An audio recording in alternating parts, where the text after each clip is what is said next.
Good evening, guys. Welcome to tonight's Hangout in the Club. As you can see, I'm joined by Larry, the BP prof, and Burnham Wolf as well, and you might know from our Friday shows. So, basically what we're going to do is we're going to go through all of the new Forsaken mission articles and the new campaign. Go through all of those bits and pieces, have a little bit of a talk about the raid and how people found it and stuff. And sort of like go from there, really. So, Larry, are you ready? Yes, it is time. Whoop, wrong screen. I have not been drinking heavily. All right. Larry's kind of ready.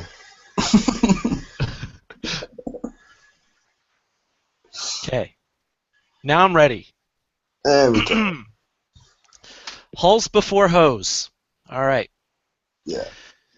Okay, note. let's. What was that? It's just saying, take note, Tyler. Holes before. Hulls before hose. Yes. All right. So bug fixes and tuning. So fleet could be launched without a flagship. Never heard of that one. Tweaks to battle playback aimed at addressing ongoing issues. I don't know. I've been able to play back battles finally. I don't know about you guys. It's been fixed for you? Yeah, I've been able to watch them all back. It's been quite good and entertaining watching them all die. Mine's been working fine after maintenance, I think last week or the week before, I can't remember. But older ones weren't working. Yeah, I think mine's been working for about a week too. And then they fixed your issue, Earth, with the duplicate post-battle pop-ups. So Good is all I can say on that. yeah. Thank God. I'm not sniping as many fleets anymore with the Cobra Scattergun Tigers. I'm not happy. Well, I'm happier that it's not costing me stupid amounts of money to repair shit. So there we go. All right. Changes. Oh, that's right. This one we go one page at a time, or one change at a time. So uranium bases got pushed back. They were supposed to be released this week, but they are not out this week, and we got no word on release date. So stay tuned. I'll be perfectly honest. I'm not really that fast. Yeah. I'm just not. It's just. Well, it's something nice to have and stuff like that, but really, you don't really need it.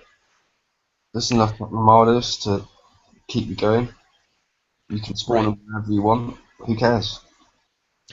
Yeah, I think I saw something somewhere that there are going to be some blueprints associated with those, like Drac bases. So, well, as long if there's a Hellstar in there, then sweet, bring it on. But other than that, I don't care. I'm more looking forward to the cooperative thing of it because, as some people know, I play with my girlfriend on here, and we used to love doing the Drac bases till it became so easy. I don't really care about the uranium or the things. It's just being able to do something cooperative with people again, sort of thing. Yeah, I suppose. Yeah. But we do that, except we hit bases. All right. So, Acid Rain campaign has been added. It we'll go through the prizes today, and I think it opens up tomorrow or Friday. Friday. That's right. So you'll have 2 weeks to do it. Actually, almost 3 weeks. And we've seen a limited hull as the mastery prize and some other good stuff on the lower prizes. So again, we'll get to all that. And with Acid Rain, I anticipate a lot of misspelling. So I just want to go through this for everybody. All right. So bear with me. Reign, R-E-I-G-N, period of leadership. Who will stop Will Harbin's reign of terror? Okay? Rain, R-A-I-N, water falling from the sky. Oh, the acid rain, it burns. R-E-I-N, a lead commonly used to control a horse. Rein in those dirty thoughts about Mrs. Prof. So now you know how to use rain properly. And that was my teaching segment. Hopefully you're all educated now. I No think maths today, just you English. got Mr. Prof to do it, but you know. Okay. All right, you ready to move on? Do we... I'm sure we can move on from the rain. Okay. Ooh, I left that on the. Sorry. That picture doesn't need to be here. But we're going to talk about the rain. So when I do the blog, and I want to paste pictures into the blog, I have to paste them into Google Docs first and then paste them into the blog. Because for some reason I can't do a snip and paste directly into the blog. So I was using these slides, because half the time I grab the stuff from the blog from the slides anyway, and I pasted this here and I forgot to delete it. So sorry, guys. But that's a sneak preview of a chart you'll see later in the tonight. Anyway, let's talk about Revenge Raid. What do you think? Well, as promised, I made a video showing people a cheap or almost instant repair way of doing it. I do apologise that it did cut at like 4 minutes and 11 seconds. Not my fault. Worked on the hard copy on my computer. YouTube broke it. So thank you, YouTube, for breaking the video. Okay. So yeah, I mean, it seemed like it was either an all or nothing, right? People with long-range missile fleets were blowing through it. I mean, I blew through this raid at the cheapest one for a long time, and then people without them were just pretty stuck. Yeah, I have to agree. It was a bit all or nothing. I must say though, if you did have the Harrier missile and put it on Seawolves, you could do it. So at least that was something. And even your driving didn't have to be brilliant either, because obviously they're instant repair during raids. So I mean, I suppose that's something if you've got Harrier or Blades on Seawolves. But yeah, it was a bit harsh on the lower levels. The only thing I will say though is that it was quite easy to prep for others, so that even if they had Spectres or something like that, it was quite easy to prep out targets so they could just hit with Spectres, Yep. Clueders or something like that, just to finish off the one target. So that was kind of alright. It was more of a case of a lot of the lower levels had to rely on the kindness of the higher levels, I think, which was a bit awkward, really, to be fair. But yeah, for people with long-range missiles, great raid. Yeah, I mean, I found my V2s did better than my Rhinos, because V2s were just slightly faster for me, and it was easier to turn, so it was easier to get away. Even though in the videos I posted there was a lot of bad driving, but 30 coins for a whole raid at 90 mil points, I really couldn't disagree with. To be honest, it was quite good for myself. Yeah, I was pretty similar to that in terms of points and coins. I did a couple Vanguards, so I spent some on that, but really only like 3. So yeah. What was interesting is I second that. The maneuverability really helped. Like, I run the Proto Hunter and 3 Rhinos and an Aegis. But then like when my Aegis would die, I'd do just as well, even without the Aegis, because the Aegis would turn so slow that it would. That was kind of the thing that I had with mine. I started doing it with the Aegis in there, and because of the slightly slower turn speed than the rest of my fleet, it was getting caught by missiles. So I ended up just pulling it out in the end and just using a Frostburn and 3 rhinos. Yep. Yep. Best thing I found as well is with the Scourge target, the 89 Tiger Sharks with stick torps, do it for free as well. No Oh doubt. wow. Did Yeah, not know that. yeah, they did. Yeah, they were doing it for free because you only need minimal sonar, don't you, to see most of it, and the only one ship that's got thermal on it can't hit underwater. Hmm. Good to know. And we might see targets like that in Acid Rain, so keep that in mind. Indeed. Um, yeah. So did you guys hit many Vanguards? No comment. Okay. 50 odd, 60 odd, Oh wow. Okay. maybe more. I ended up getting, I think, about, let me just check, I think it was like 50 odd shards and 10 death scythes, which I'm annoyed about. I would have rathered shards than death scythes. Yeah. Yeah. I mean, who's gonna get 250 shards? I mean, that's. Whew. Well, to be fair though, someone did post on the Alliance crib, and they got 124 shards this raid. Wow. It's So on the sector, isn't it? If you haven't got an active sector and you can hit these by yourself, then you're fine. But if you're in a sector with a large alliance, you're not going to be able to do that many, are you? So I think Yeah. a lot of our trouble was that we've got a few people in our alliance that have already got ghosts, and a lot of those were really after trying to get a Hellstar and stuff like that. And with the ghosts, you can actually do them for free. Oh, So there's quite a lot of them doing them for free, and then they were obviously getting annoyed because all they were getting were ghost cards.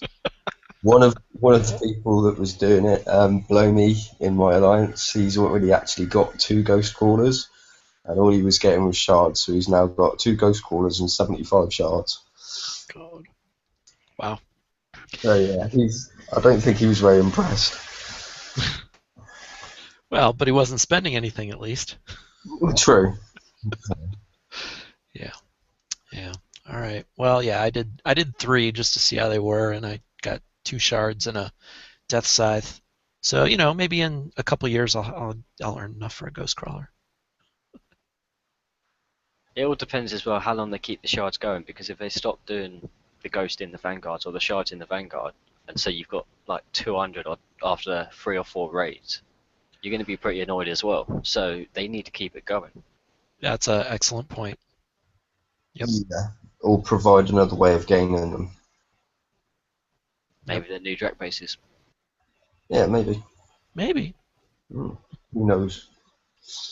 But to be fair though, I think because of the way that the whole system works now with the Armadas, I think you're going to struggle to get to Orange anyway because most people are filling up on uranium pretty quick because it's really just a top up. So if you're going to try and get right up to that orange bar, I think you're going to struggle with the amount of people that are.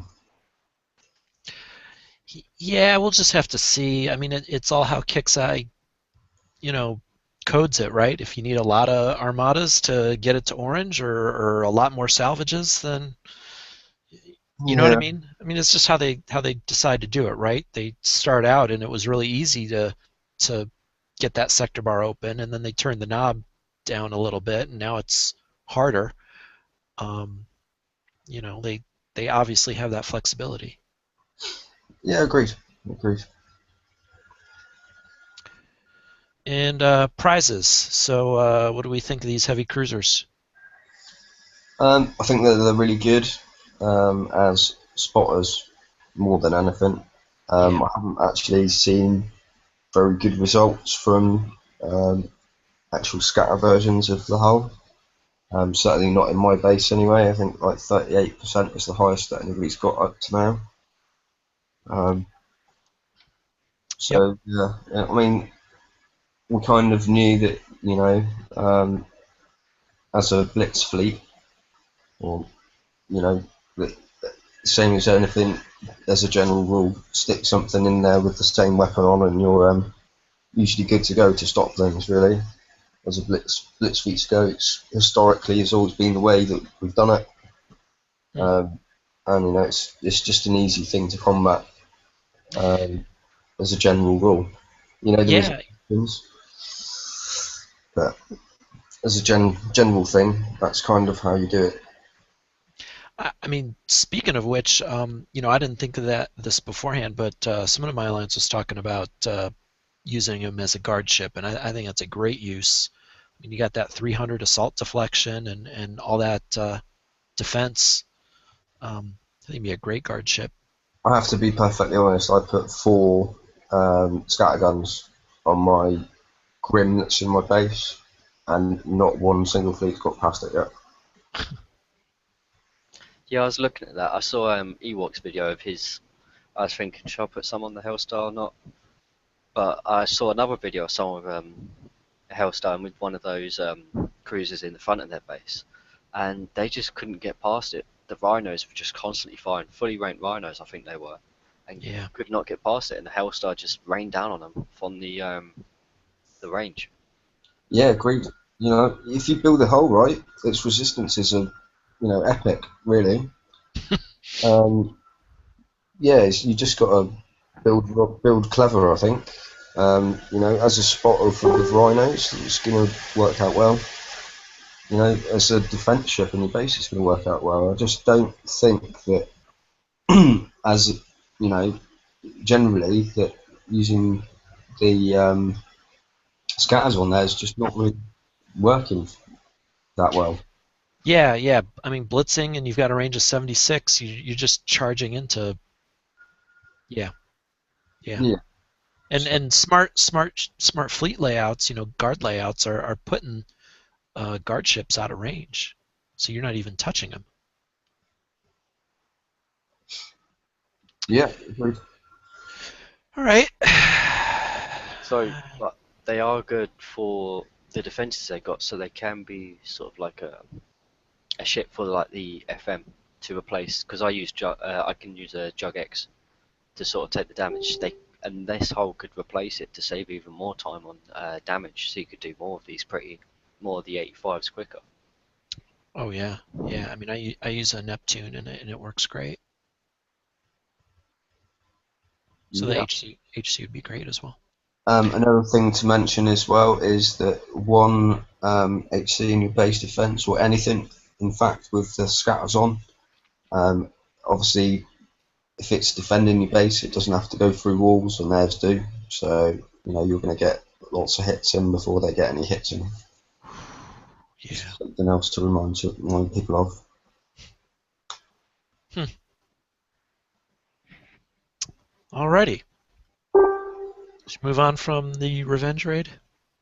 Yeah. All right. Let's get to Forsaken mission prizes, and I start with the Magnus Drive. Magnus Drive 2 actually on Elite tier. So they have improved the cloaking and the speed and the accuracy from the Magnus 1. I mean, other than that, it's pretty similar. It's only slightly heavier and only just a couple minutes longer to build. So it's really just an all-around upgrade, kind of a no-brainer to use instead of Magnus 1. I guess a couple other things to note is you get the 90% combat speed boost, which is more than any other engine out there except for Scout engine. And then, in case you weren't aware, Magnus retrofits with the compound engine, not the regular engine. So I think it comes up pretty much a similar speed to Scout engine when it's fully retroed. I think it's like 111, and a Yeah. Scout is 120. Yeah, so it's not far off, really. Yeah, yeah. Because I know that a lot of people with Aegis have struggled to match speed with stuff, and have had to use Scout engine because it's Yeah, that's what I do. it sort of matches the best on the speed. But this is getting close up there now. Yeah, yeah. I couldn't quite make mine work with the Magnus 2, so I'm gonna stick with my Scout engine. But But yeah. You know, mine pretty much dead on. I think Mm. I've worked it out, but I, Well, I'm I trying to match rhinos with speed 5 and interception systems, so they're pretty fast. yeah, that's probably why. Yeah. Yeah. So, but yeah, this is I think a really good special. You could use it for that. I've written, I don't know, about half the blog article I usually write about this stuff, and I was looking at tiger shark builds using this, and I think it's really good for that as well. Um, because you do this and you put 4 S armor on it, and you still have good cloaking. Um, you're up at 80 with no retrofits, and then if you've retrofitted your S armor, it's better than that. Um, and obviously gives you a lot of speed. And then you can always find a use for the specials. You could put thrusters on to get your turn back. So I think it's really nice, even on tiger sharks.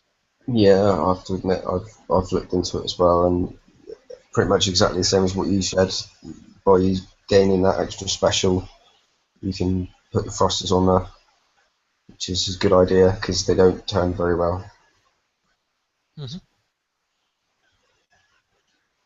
But yeah, I'm really looking forward to this. It's going to come in handy with quite a lot of stuff that I've got planned and stuff like that. So Cool. good. Vernon? It's definitely an upgrade from Magnus 1, no doubt about that. But putting it on the Tigers, I'm going to stick with Speed System 5 on mine, to be honest. Okay. I'm just trying to see which one it prepared because I'm in my base at the moment. So, just trying to remember, because I always get Caterpillar and the battery mixed up. Yeah, the Caterpillar drive. So, I don't know, maybe I'd switch it if I got it, but I didn't get it this FM because I've already done mine, but I don't know. I think I'm going to stick with the battery. All right. All right, moving on from Magnus, we have the Streamlined Cadmium Armor. So the last batch of cadmium, the first batch of cadmium, we pretty much figured out that it sucks It was because donkey shite. because you're giving up your armor specials. You just you're not even ending up with better repair time. So it doesn't even do what it's supposed to. Um, this one, on the other hand, is a little more interesting.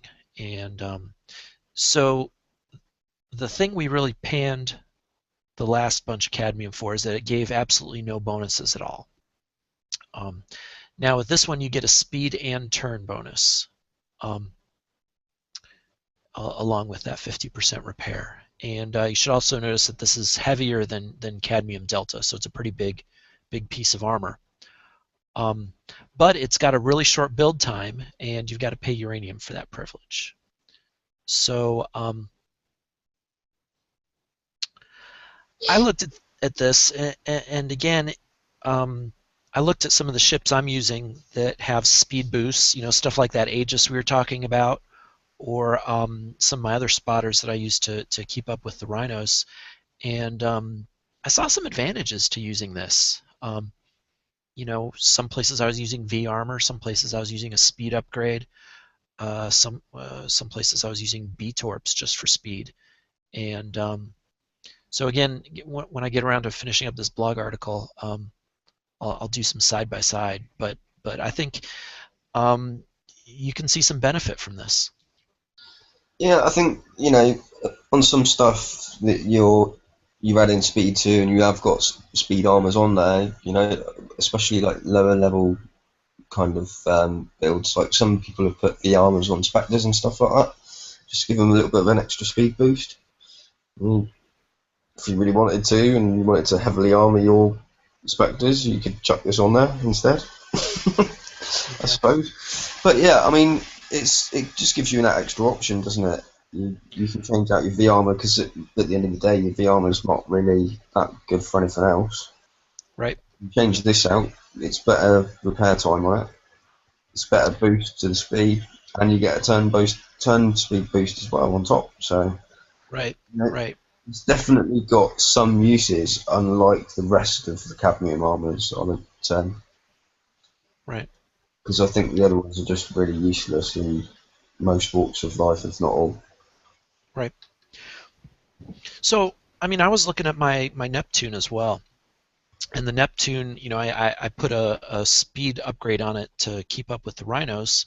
So what I could do with this is I could use 3 of these instead of evade armor, and then swap the speed boost for an evade boost. Okay. And it turned out giving me more armor points, less repair time, a little bit less evade, but not much, and it looked like a win-win in that on that kind of thing as well.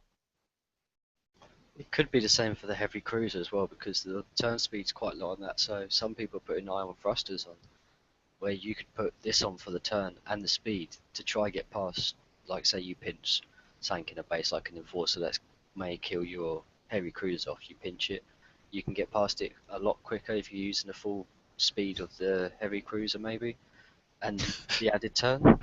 But Maybe. maybe if you're lucky. But That, I mean, it's low repair time on it. I yeah, just that'd be pretty crazy. I'm sure you can get this. I've heard of heavy cruisers getting up to 50 combat speed. So adding more speed and a bit more turn on it, lowering the repair a bit, and then if you are using ion thrusters, you could remove that for, if they're using D5E, you could remove that for evade upgrade again to try and even it out. Let's be perfectly honest here. You're going to put this on. The best part about it is it gives you 50% extra repair because you are going to crash into the ground and get burnt by APOX.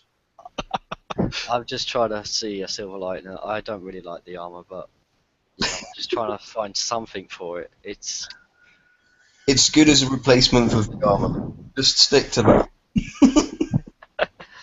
They're heading the right direction slowly. At least they added some bonus to the armor this time to sort of make it a bit more appealing. But I, Build time. I think yeah, that we should have an option to pay 30,000 uranium for 9 hours on any bit of the armor that we put on our ships because it really grates me that it takes like 2 days to put piece of armor on it.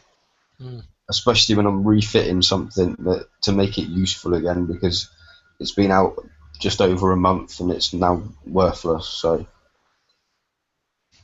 I want uranium option to build arm bits on my other boats, please.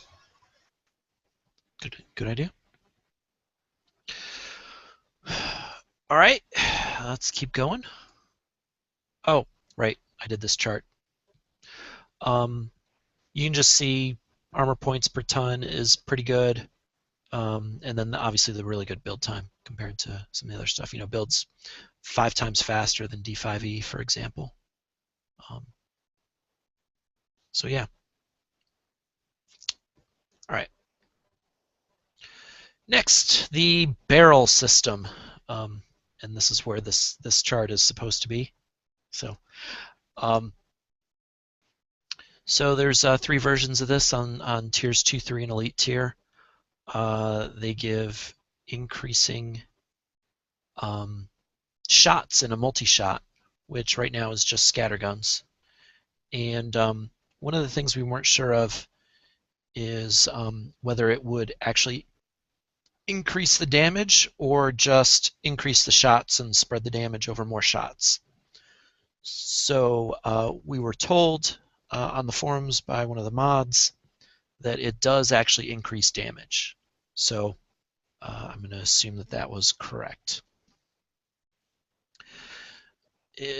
Top chart, I compared the 3 types of barrel system. It was kind of interesting because multi-shot for the 1 and 2 are the same for the call it the regular size weapons, but 2 as an increase for the heavy weapon. So if you're using light scatter guns, you never really want to use barrel system 2. You want to use barrel system 1 or barrel system 3 because the 2 is no benefit over 1. It's just heavier and longer to build. The heavy has more pellets that it fires, so its increase is higher, and the percentages are, call it, in the same neighborhood for the heavy and the regulars for the 3-barrel systems. So um, adding 6 pellets to the 15 that the heavy already fires gives you 40% damage increase for that 19% weight. So barrel system seems like a pretty good deal. Yeah, it doesn't seem bad. I was kind of wondering how it was going to work until it was kind of explained a bit better earlier on. Because it was kind of like, well, everything else that works on a salvo sort of thing, you obviously divide the damage between the amount of salvos. So, it's quite good to know that what they do is the number of shots from this, you divide, and then you basically that one that one shot, if you like, you just add that as the multiple extra shots that you're adding, and that just gives you your extra damage. Because I think that's the best way to sort of explain it in a weird sort of way. Mm-hmm. I don't know what I'm really saying, but there we go. It's all right. It works. That's how it kind of works, anyway. If you're still a bit confused as well, sorry, if you're still a bit confused on it as well, someone pointed out in the chat that there's a pinned post by one of the CS team on the Kickside forums in the discussion, which is pinned at the top for you guys to have a look at for the battle system. Oh, okay. I didn't see that one. Yeah, it's just been put up there not long ago. Okay. Well, that's barrel system. So, I mean, it's I would call it pretty good, but maybe not astounding. I mean, a lot of I'll call it weapon damage increasing specials are in that 33%, 45%. If you talk about like with the hunter system, right? So, I mean, this is in that same neighborhood for damage increase and weight increase. So, it's another option. Right, so that's what I was trying to say, but we'll say it in a way that I don't sound like a complete and utter tard this time. So basically, with multi-shots, if a weapon deals 10 damage per shot, and the weapon has a multi-shot of 5, each projectile would deal 10 damage per shot, regardless of the number of projectiles. So by adding in the extra shots, you're going to have an extra 10 damage per each one of the shots, if we get what I mean. Is that an easier way of explaining it? Yeah, this is interesting. I'm looking at that forum post now, and actually, I'm going to drag it up here. You guys can see that now, right? So this is exactly what you were just saying, Irv. Say the weapon deals 10 damage per shot, and the weapon has a multi-shot of 5. Each projectile deals 10 damage per shot, regardless of the number of projectiles or spread.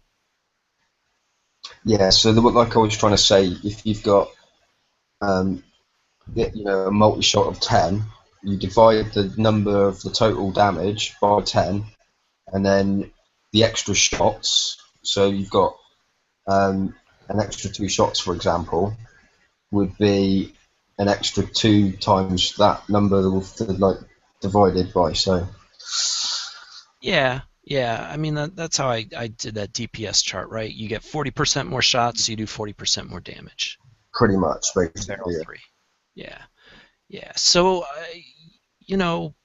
that's good. This post confuses me a little bit because it says 10 damage per shot, and then projectile deals 10 damage per shot. That almost seems like that each projectile display. Yeah, it's anyway, kind of weird. Yeah. All right. Well, Because, we're all dumb, and Pixar dumber. Yeah. Okay, well that's barrel system. So pretty good. It's probably a weapon special in the same neighborhood as other weapon specials. That's how I describe it. So Yeah. Now, scattergun turret.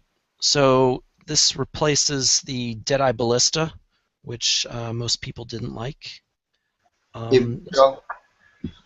Still What? is. Sorry, or if I missed that.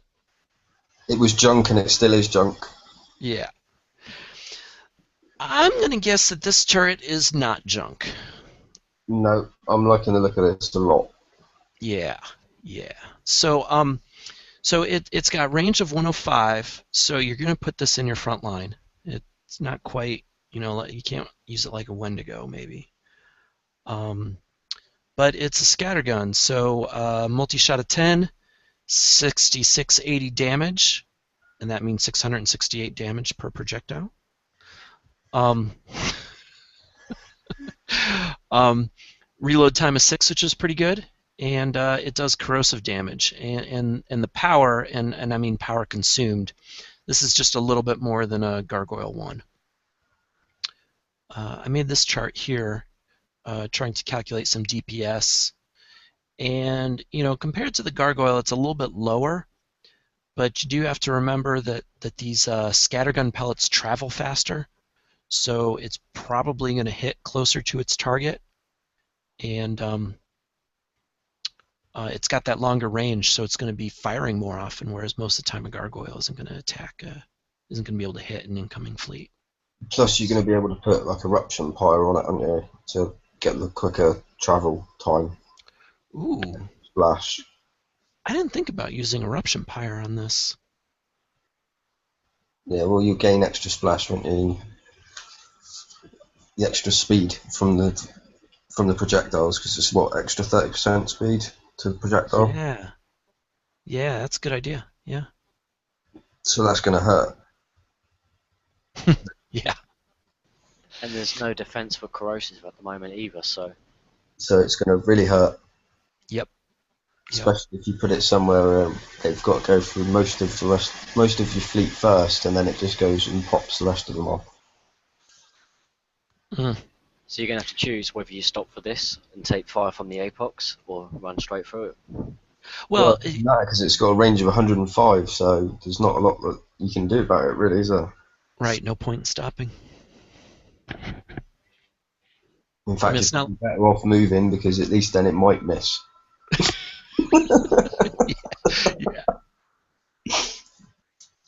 Yeah. But yeah, I like it. I like it a lot, really. So yeah, it's going to be interesting.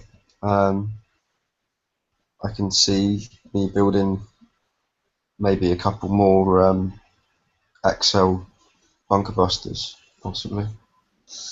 Yeah, you're not going to want to go through this.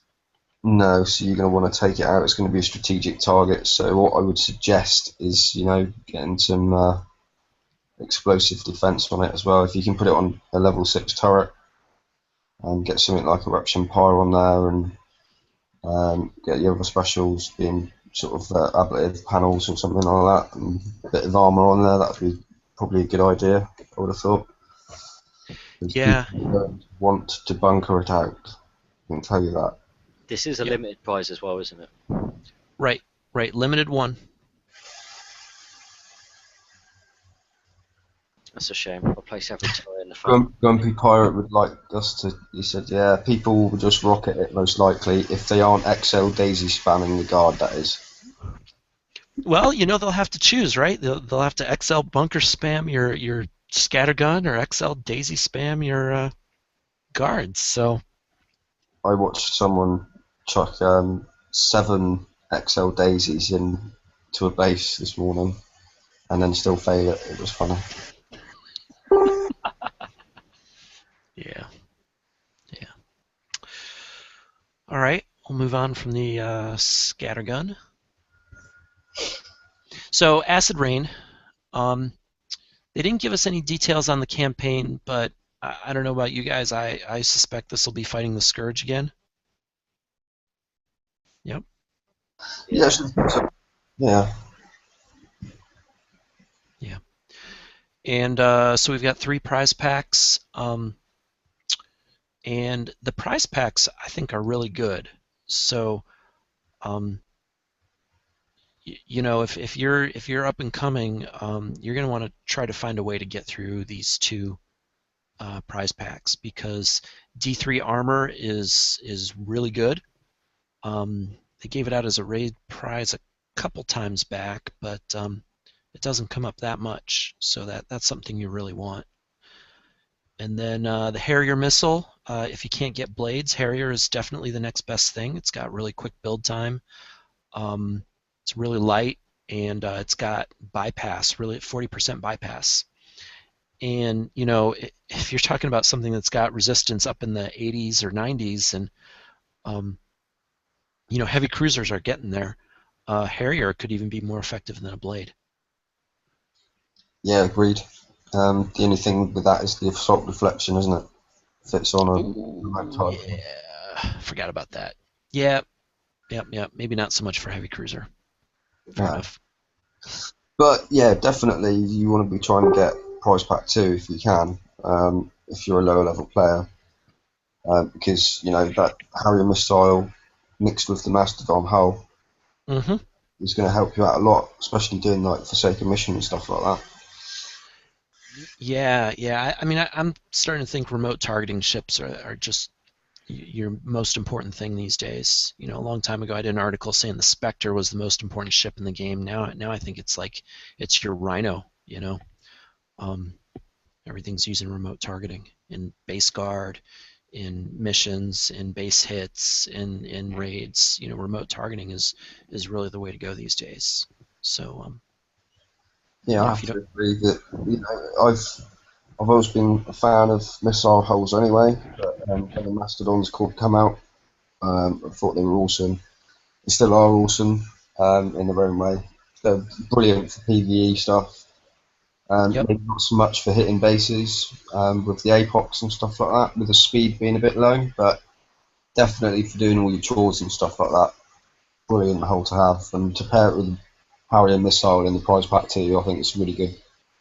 yep, yep, It seems like a starter pack for the lower levels, so they've got something to fight the Scourge in the raids later on. With the absolutely. Agreed. sonic targeting, Harrier missiles, Mastodon, it just seems like here's what you need, or here's something that can help you along the way of doing the Scourge targets. Right, right. Not only Say, that, it's just as a general rule. I mean, that as a prize pack 1 and 2. I mean, obviously you got to take prize pack 1 before you get to 2. So the D3 armor, the Harrier missile, and the Mastodon hull. That's an awesome little setup. that's right. That's I right. mean, it's really good. It's gonna if people can do it, then it's gonna set a lot of people, you know, especially like lower to mid level players, up for doing a lot of stuff. You know, we've got videos on the BPC page of how to do 85s for minimal damage using mastodons and rhinos. So you know, it's going to help you in doing the Forsaken mission and getting the higher level tech that you need. Yeah, absolutely.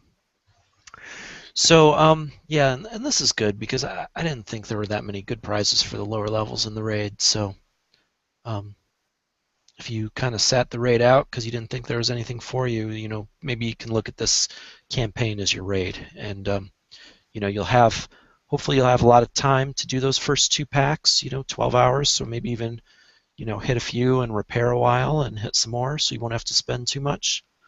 Um, but I'd definitely encourage if you don't have that stuff in the first two prize packs, you want it. Definitely.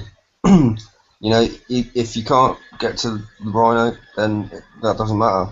You know, just make sure you get the mastodon if you can. Yep. It's going to help you out loads. Speaking of the Rhino, let's go on to that. I have to say, it just looked like absolute dog shit. You don't like it? No, I think it's It's horrible. well, yeah, it's Zoe's color scheme, right? I mean, the Zoe Stingrays kind of had that same color scheme. Um, I don't think it looks that bad. It does.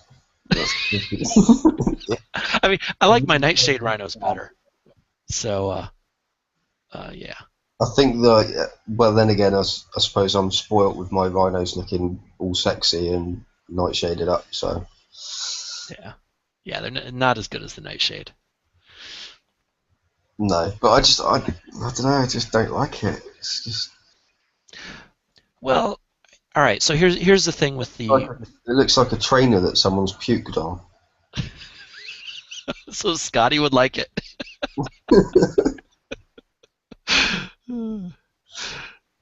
All right. So Sorry, no, no, that's fine. So I tried to kind of go through what was improved. So it's got 10% more damage. Uh, Defenses have all been up to about 5 or 10%. Sonar's a little bit more. Armor's a little bit more, and then it's got this concussive splash cannon um, that does a fair amount of damage. So it's nice. I mean, it's an extra day and a half of build time. Um, I I don't think I'd be starting over with rhinos. I'm pretty happy with my rhinos as they are. Um, if I hadn't built rhinos yet, I'd rather build these, but I'm not gonna set these as a priority and start over again. To be honest, there are some nice little buffs on it. If you haven't got rhinos, you definitely want these without a doubt, without a shadow of a doubt. You definitely want them. Yep. But I don't know. It's not something that I might build one for my base guard, but that's probably about it. Yeah. Yeah. The thing that bugs me on it is the short-range concussive cannon, where it adds extra weight. I think it was 239 extra tons. So to me, that's not going to get used much. And it's like, okay, that's wasted weight where you could be putting extra weapons on it or extra armor on it or better specials on it. But Yeah, I have to agree. Yeah. Because that's not, you know, 45 range. Unless you're ramming it up someone's piece, then it's not really going to get used, is it? Right. Right. I mean, I shudder to think someone's going to try and build this as a ballistic hull. Put nuke accelerators on it or something. What? the only time I think that cannon is going to come in use is maybe against the Scourge, against the little ships in the raid where they get, they're fast, they get too close to you or something. That's the only time I could see it possibly being used. Yeah. That 12 splash isn't too bad, I suppose, for a cannon, but Yeah, I mean, if I'm that close with my rhinos to anything, I'm something's going wrong. So I think that's more. I think it's more just so that you've got a complete sort of ring, though, isn't it? Because your blades only go out so far, don't they? There is a yeah, blind spot, so it does kind of negate the blind spot of it, I suppose. yeah, If something is right on you, then you are going to do some damage to it. Whereas, if you like your blades or your Harriers aren't firing because you're on top of whatever it is that you want to be firing at, I suppose that's the only time it's really going to come into play. But It reminds me of the Templar when that came out. Like Euro said, it's sort of, if you haven't got it, this is better than it, but it's longer to build. It's not worth it if you've already got it. But if you haven't got it, take it. yeah. I was saying the exact same thing, just like the Templar. yeah, definitely. Okay. But I Well, know hopefully, people haven't got rhinos, so if you haven't got rhinos, get it, build it, love it. yeah, yeah. Because Rhinos came out in the very first Scourge one, wasn't it? Or the one where they increased damage. I can't remember. And a lot of people didn't get Rhinos at the time, did they? I thought it was the one before that, Yeah, it was the Reaver one, wasn't it? I think. the last Reaver one. I can't remember Yeah. which one it was. Yeah, no, it was the Neptune was the one where they was the first Reaver one. I'm sorry, the first Scourge one. Yeah, yeah. The Neptune and the Harlock Aegis. Is that? I'm just going to start calling this the Street Pizza Rhino. All right. Name assigned. Yep, the Street Pizza Rhino. That's my new name for it. Okay. Well, maybe Pizza Rat will come and drag it away. All right. So on to the screw ups. So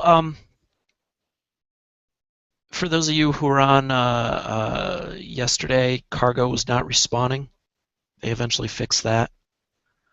Um, the raid made this list with it for lower end players. It was too difficult, and even if they busted ass to get a couple million points, there really wasn't anything good for them to get. Um, People were asking me what they should get, with a few million points, and actually I ended up telling them hydraulic resistors. Um, just get speed system 5. Those kind of players don't have speed system 5 available to them. So Yeah, and it's a nice little buff with the concussive defense on that as well. So yeah, I mean, it's a good thing to get.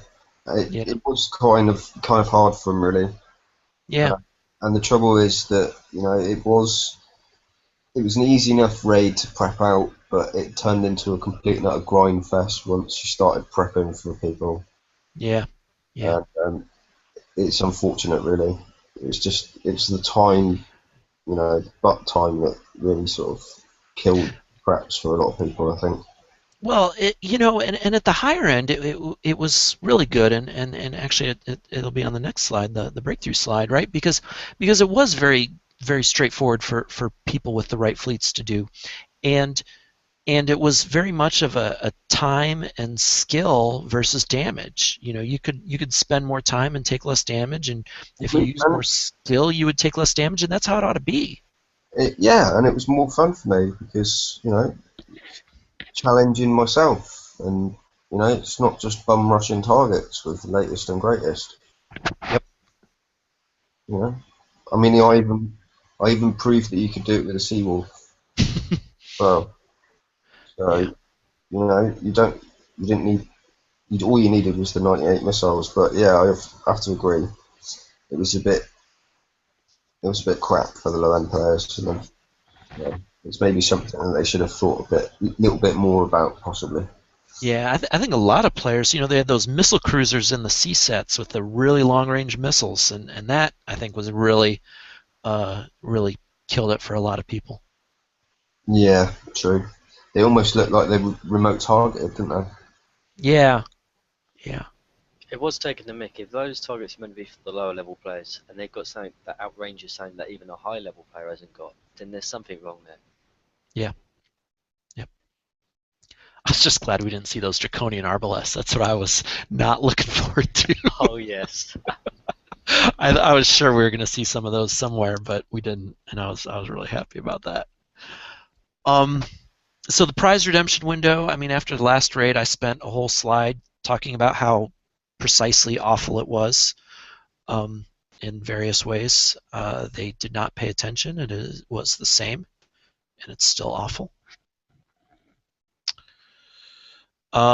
Missed schedule on the Draconian uranium bases. I mean, you know, it, I, we've encouraged Kixeye to not bring out things that are broken, to push them back, and that's what they did. Um, so that's good, but they announced this a while back, and it's been a while coming. So Yeah, I think really it's not so much the fact that it's not here, but if you're gonna say that it's gonna be here, give a bit more notice than a day. yeah, yeah, yeah, I guess. I think it's more of a communication screw up than anything else. Than they could have said, well, we're not quite happy with it. It'll be, we're looking at bringing it in a couple of weeks' time or whatever, whilst we've sorted it out. So it will be late. Not going, oh yeah, you're supposed to have it today, but yeah, it's crap, so we're not doing it. Yeah. That happened with the base planner improvements. Remember that last month? They were going to have base planner improvements, and instead they had that turret DPS map and nothing else, and no more word on when it is going to happen. So, um, yeah, more communication there would be good. Agreed. So, and then this concussive cannon on the Zoe Rhino. I mean, we talked about how we didn't think it was all that useful. Um, I hate guns that have a splash and an accuracy statistic. I think it's just confusion. Um, if you'll notice back on the blueprint, they do not have reload time on here. So you don't even know really what the DPS is of that cannon. It's just going to be like a constant stream of acid firing out. That's what Cool. yeah. And then in the mission, Fire once and then that's it. It's not going to fire again. it's a one-shot weapon. You got to spend uranium to reload it. Yeah, 30,000. And then there are two spots where they actually screwed up in the briefing, in the Forsaken Mission briefing. I first of all, I noticed this. They had the concussive cannon damage changed, so it was almost 2,500 in the briefing, and then the picture I put in the slides here is from the shipyard where it was only doing 2,000. So there's that. And then they also got the number of weapon slots on the Rhino wrong in the briefing, which was another reason I took my own pictures. You've got to love it. It's great, isn't it? Yeah. 16 weapon slots and only 15. Yeah. I suppose it's an honest mistake. Yeah, you know, it's not the end of the world, but since we have a slide devoted to it, I'm going to call them out on it. So. Well, technically speaking, I suppose you have got 16 weapon slots. Just one's filled with a crap cannon. Oh. You know, maybe that's it. Okay. All right. I'll give him a pass on that one. All right. Breakthrough. So cheap raid for the right fleets. You know, again for the low end players, this raid was kind of a screw up. But for players who are building the fleets, which let's just say it seemed like you should have been building anyway, this was a really cheap and doable raid. And you know, you can get lots and lots of points for very few coins. So I think people like that in general. And then the other one is this backup prize. You know, I think players felt really screwed over with that Deadeye Ballista. You know, you work your butt off for it, and then either spend 10 days or a lot of coin building it, and then it just sucked. Say it right, Larry. It was donkey shit. Oh, donkey shit. Yeah. Okay, well, donkey shit, bull crap, cat, vomit. Yeah. But the scattergun looks really good, so I think people are going to want this one. So that's nice that there's prizes we want. Yeah. Some comments from chat. What do we think of the quality of prizes flooding the elite tier and FM? You know, I think some of them are more useful than others. It's always been that way. I think it's kind of an attempt to sort of slow down the amount of tokens handed out, maybe. The reason why I'm getting so many sometimes. Well, I mean, they're going to bring out 3 prizes a month, and then so you know, not. Here's the thing: is you don't want every prize to be a game changer, you know. Agreed. And so when you see something like the streamlined cadmium, okay, you know, I think it's going to be useful in a couple specific situations. But it's not going to be like, oh, you got to put streamlined cadmium on everything. And if they put an armor out in elite tier that was something that was so good, you had to put it on everything, you know, people would be pissed because you got to refit all your ships, and people can't make elite tier, and you know, a lot of people are upset about the availability of the blade. Yeah, I think what a lot of people are saying is, especially in chat here, is that armors probably don't really belong in tier 4. It's clogging up stuff that people can't get stuff like the blade because there's some crap cadmium armors in there, for instance, that are stopping them from getting it and stuff like that. I think it's the same with anything. You just got to sort of take it on the chin a little bit. And Rome wasn't built in a day, and you can't have everything you want all of the time. Sorry to say it. Mm. But yeah, it would be good if there was some more rotation in tier 1 to 3, though. I think, it's been quite similar, the stuff that's been in there for quite a long time now. It'd be good to rotate it up a bit and get some other bits going in there for the lower tiers. Yeah. Well, what was it? A couple weeks ago, they put in just a bunch more, right? Yeah. So. Is that hard for them just to, take the old prizes and just throw them all in tier 1 to 3, because that negotiate mode has been sitting there for God knows how long. And if they're going to add a couple each time, why not just add all of the older tier prizes, tier 1 to 3 prizes for the low levels to sort of get? I know it makes it harder if they're after a specific thing in there, but eventually they're going to get them all. Well, it's something that it needs to be addressed. Really, it's like Cutfish and Comms is saying now. He's saying tier 1 to 3 has been the same now for 3 cycles. It'd be quite good idea if possibly we could start sticking some of the stuff into research, because there's not a lot of stuff to research really Yeah. anymore. Get them players up to speed a bit more, offer it out for research. Even if it has got a small uranium cost associated with the research of it, at least it's going to be helping them progress in the game, rather than them having to spend every 25, 25 million FMs just waiting to get one thing out of it. I know it's a bit of an exaggeration, 25 million, but hey, there we go. Yeah. Yeah. Yeah. Well, right. And I think what people would really like for newer players is if this old stuff had reduced build times. Somebody in chat mentioned strike cruiser in tier 3, and that's a pretty awful thing, right? Because it takes the same time or more time to build a strike cruiser than it does to build a rhino. And so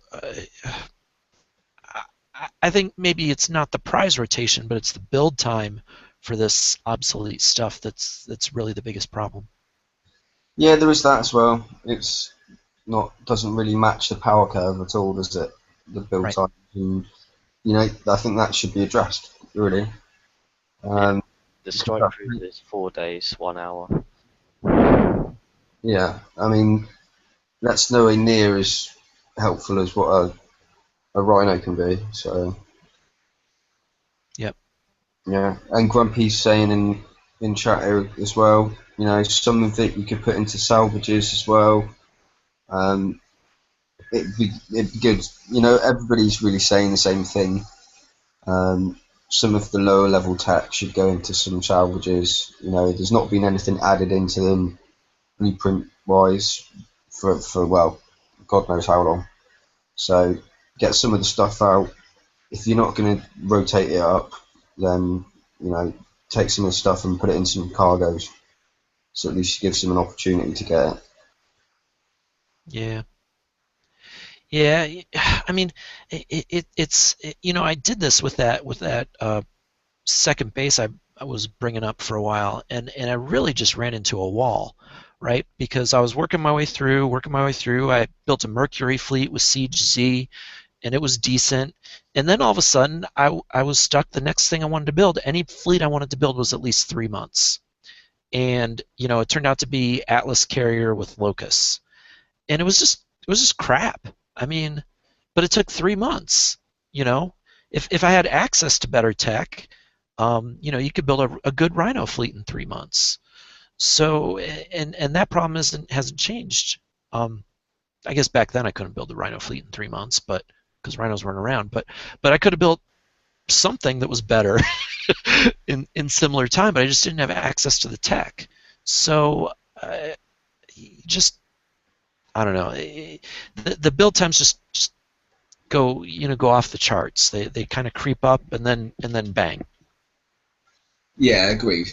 It's something that needs addressing and quite quickly, because that's a lot of the problem with people not progressing in the game, and that's a lot of the reason why a lot of people get so frustrated in raids and stuff like that, is because it takes so long to build a fleet with outdated, obsolete tech, which then is not going to enable you to get the new tech that's coming out anyway.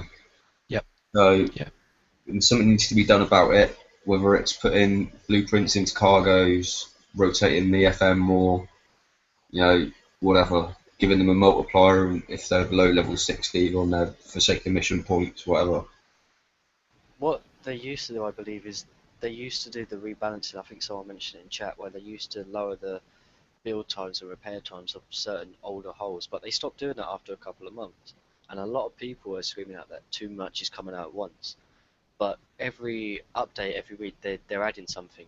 So why not take one of those weeks instead of adding something for the higher level players and the mid level players, is do the rebalancing for one of those weeks for the lower level players.